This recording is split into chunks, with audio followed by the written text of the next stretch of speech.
بسم الله الرحمن الرحيم ولقد أرسلنا إلى من قبلك فأخذناهم بالبأساء والضراء لعلهم يتضرعون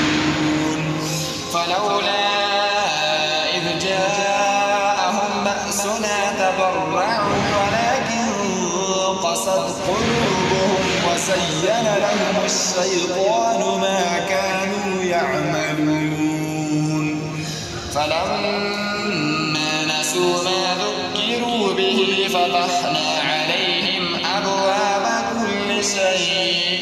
حتى